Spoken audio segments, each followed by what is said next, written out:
welcome. I'm Jyoti. You're watching Orissa Post Live, and these are today's top headlines.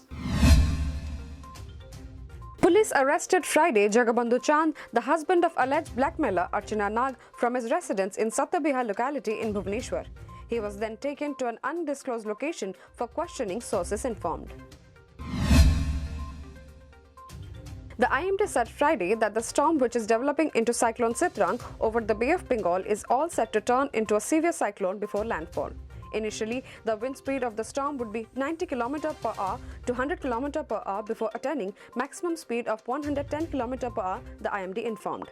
The IMD, however, informed that the landfall of the cyclone would be either in Bangladesh or West Bengal, and hence the threat to Odisha has diminished considerably. Diwali celebrations that had been restricted for the last 2 years due to COVID-19 is all set to turn damp this year due to effects of Cyclone Sitrang. A number of districts including Khurda, Cuttack, Balesur, Ganjam, Jagatsinghpur, Bhadrak and Puri will experience heavy to very heavy rainfall on October 23 and 24 due to the cyclonic storm, IMD officials said Friday. The Odisha government issued Friday an advisory for inhabitants of the state not to fall prey to the 5G SIM fraud while upgrading their network. It advised citizens not to click links from unknown sources and only deal with official service providers for upgrading of services. Authorities at the Ravenshaw University withdrew Friday a notification which had been issued earlier barring students from staging protests and agitations. The earlier notice had also ruled out bike rides by hostel inmates within the university premises. However, it was revoked after students protested vehemently against the new rules.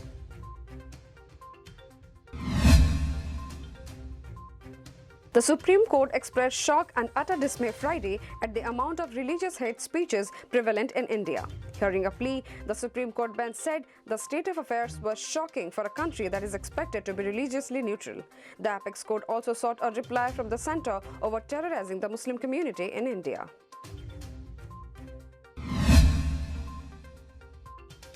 An army helicopter with 5 people on board crashed Friday in Arunachal Pradesh's Upper Siang district. So far, 2 bodies have been recovered during the rescue operations. 3 aerial rescue teams have been pressed into services in the densely forested area where the copter crashed. The Supreme Court agreed Friday to hear a fresh plea moved by the National Federation of Indian Women challenging the remission of sentence and the release of convicts in the 2002 Bilkis Bano gang rape case, which also involves the killing of 7 of her family members during the Gujarat riots.